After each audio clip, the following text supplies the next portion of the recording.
It's so easy to feel lost in life, and so you just hold on to where you are and refuse to move because this is familiar.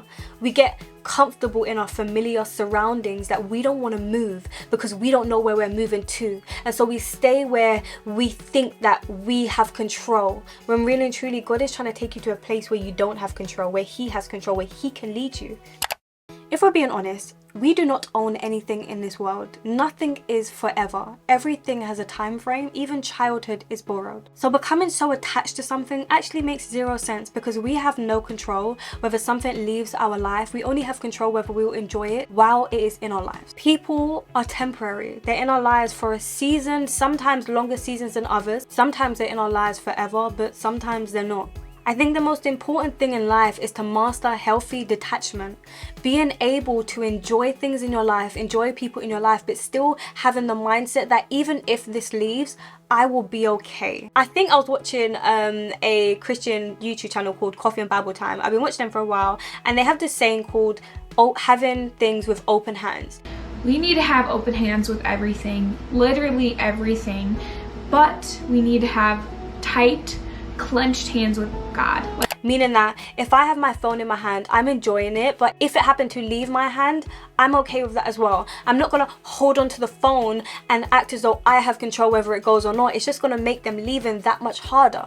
But if I have it with open hands and still have the mindset that this could leave my life, but I'm still gonna enjoy it while it's here, then even when it goes, I can let it go in peace, rather than tugging and wrestling and not understanding times and seasons. We get so fixated on the things we have. We get so attached and we think in our head, I'm never gonna depart. This usually is more frequent in relationship. When we have a girlfriend or a boyfriend, we think subconsciously most of the time that they owe us loyalty. They owe it to us to stay in our lives and never hurt us. When in reality, first they owe God their loyalty. They owe it to God first to not intentionally hurt us. Because I always say, if you can't be loyal to God, you cannot be loyal to me. I can't expect loyalty to someone who doesn't know how to be loyal to God. Because your conscience should be, if I hurt this person, I'm hurting God. People who come into my life are not always here to be permanent. Opportunities that come into our lives are not always meant to be permanent. Some of you are watching me right now and certain things have left your life. And you're thinking, God, I thought it was permanent. I thought it was forever. Why would they leave me? Why would they abandon me? But God is saying that it was only for a time. That was an experience. Things in this life are an experience, and it's up to you to take from it what you will. I always say that if something comes into my life and it leaves, I will at least have learned a lesson, or I will at least have enjoyed myself for a time. Just because you had a relationship that you thought would last longer than it did, that doesn't mean that there's something wrong with you or that nothing else is going to work out. Sometimes God brought that relationship into your life and allowed you to experience the fullness of it and the joy of it, to let you know that if you had such a good time then, something better can come. I think it's so important to understand that we may enjoy things now, and although it may hurt when it leaves, if I was able to enjoy that, then I can enjoy other things. My joy is not subject to individuals, but my joy should always remain, because my joy should be in the Lord. We get so attached to jobs that, oh my gosh, I got fired, and then we are distraught, not understanding that that was only for a time. And as long as we're trusting in God, other opportunities will come. Some of you are looking at me right now and you've lost your job and you're thinking, what am I going to do? This was the way I pay my bills. This was the way I survive. I have no plan. What am I going to do? One, trust in God.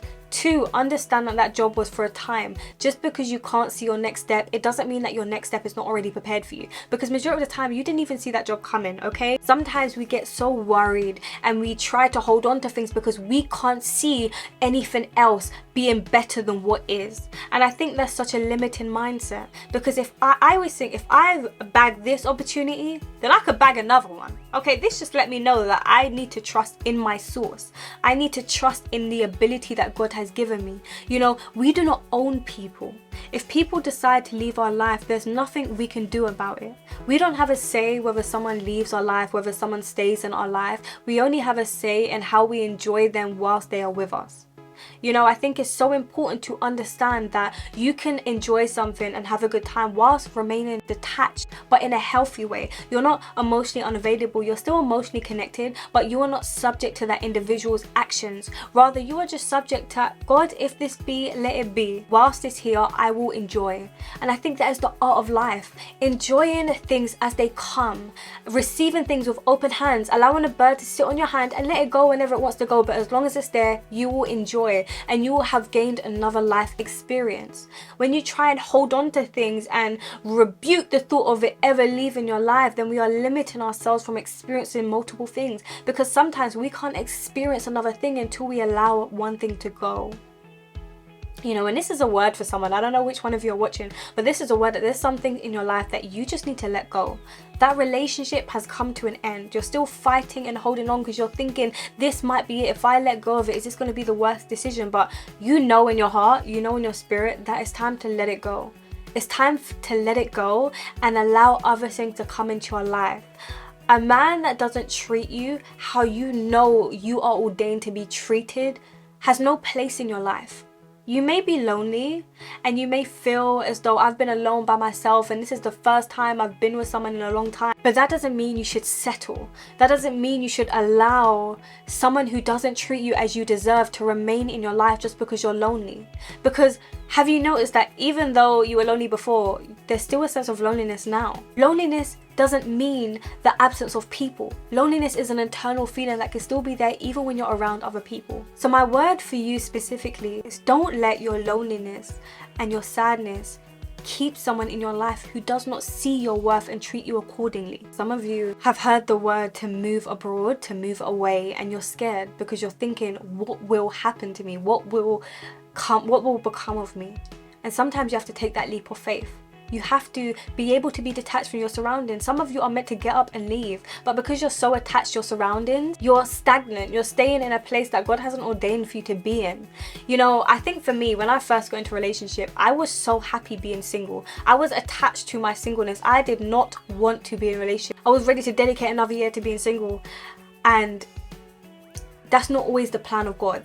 You can be so attached to what you want that you don't allow God to have his way in your life.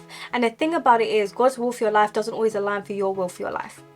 Okay, you may have plans and God's saying that's not what I called you for. I know some guys had dreams of being a footballer.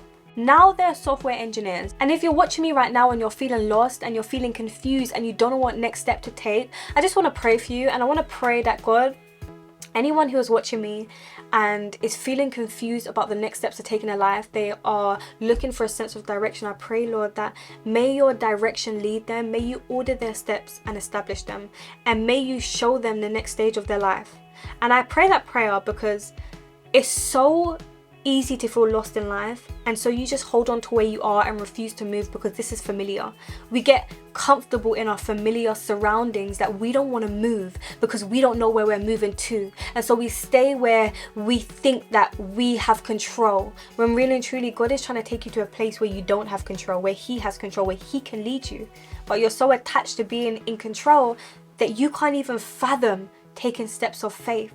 But I want to encourage you to let go. Wherever you're holding on to, let go. That resentment you're holding for people in your past, let go of that. Even though your parents done you wrong, let go of that resentment, because resentment turns to bitterness, it turns to ugliness, and it starts manifesting in you, and it turns you into an ugly person.